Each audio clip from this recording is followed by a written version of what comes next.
இன்றைக்கி நமக்கு பச்சை மிளகாய் வச்சு ரைஸ்க்கு கூட சாப்பிட்ற போல் ஒரு கறி பார்க்கலாம். அதுக்கு தேவையான பொருட்கள், நான் 6 பச்சை மிளகாய் எடுத்துருக்கிறேன், 2 காஞ்ச மிளகாய், சின்ன வெங்காயம் ஒரு 10, அரை ஸ்பூன் வெந்தயம், கருவேப்பிலை, இது கடலை மாவு 1 டேபிள் ஸ்பூன், மஞ்சள் தூள் அரை டீஸ்பூன், பெருங்காயத்தூள் 1/4 டீஸ்பூன், தயிர் 1 கப்பு வேணும். இப்போ இது எப்படி செய்கிறதுன்னு பார்க்கலாம். பச்சை மிளகாயை நீள வாக்கில் கட் பண்ணி எடுத்துருக்கிறேன், சின்ன வெங்காயத்தையும் கட் பண்ணி வச்சுருக்கிறேன். இப்போ நான் கொஞ்சம் போல் ஆயில் விடுறேன்.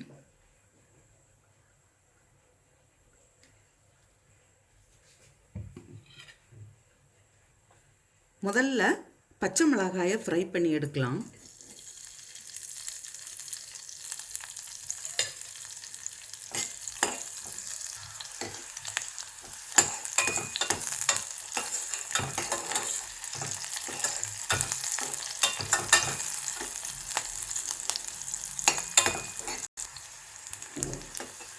இது இவ்வளோ ஃப்ரை ஆன போதும். நான் இப்போ இதை எடுத்துறேன்.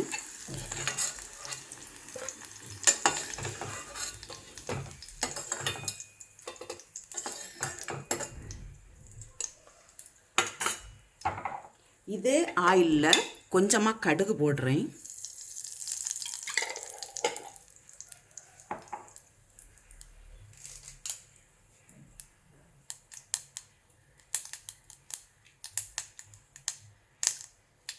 கடுகு வெடிக்குது. நான் இப்போ வெந்தயமும் போடுறேன்.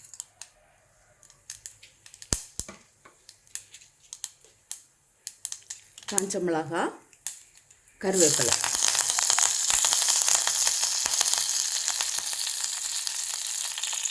இது கூடவே சின்ன வெங்காயம் போட்டு வதக்கலாம்.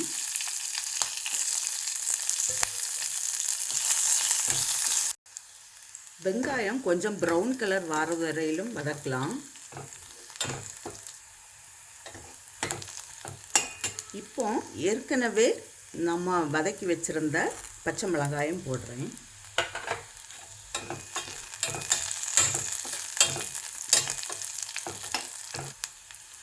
இப்போ இதில் கடலை மாவு போடுறேன்.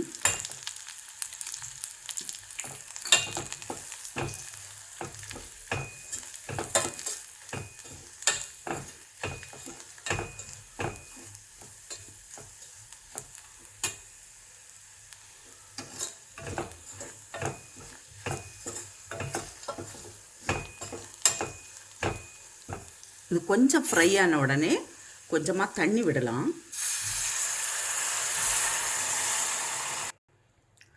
இதில் நான் இப்போ மஞ்சள் தூளை சேர்க்குறேன்.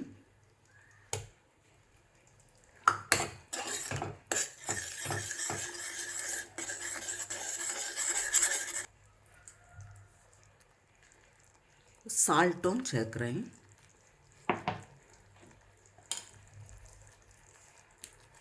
இப்போ பெருங்காயத்தூள் போடுறோம்.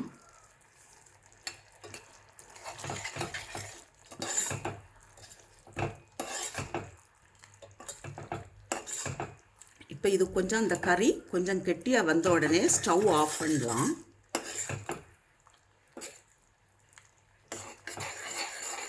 நான் இப்போ ஸ்டவ் ஆஃப் பண்ணுறேன்.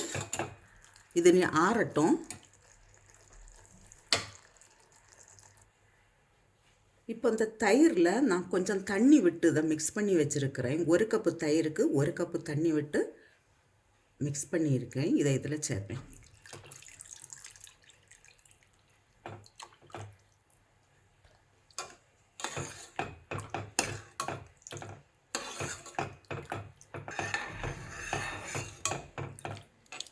இதில் சால்ட்டெல்லாம் செக் பண்ணிக்கோங்க.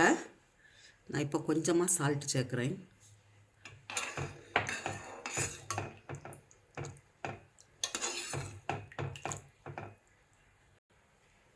பச்சை மிளகாய் மோர் குழம்பு ரெடியாக இருக்குது. இதே போல் நீங்களும் செய்து பாருங்கள். செய்து பார்த்து உங்களுடைய கருத்துக்களை தெரிவிங்க. உங்களுக்கு இந்த சமையல் பிடிச்சிருக்குன்னா சப்ஸ்கிரைப் பண்ணுங்கள். உங்களுடைய ஃப்ரெண்ட்ஸுக்கெல்லாம் ஷேர் பண்ணுங்கள்.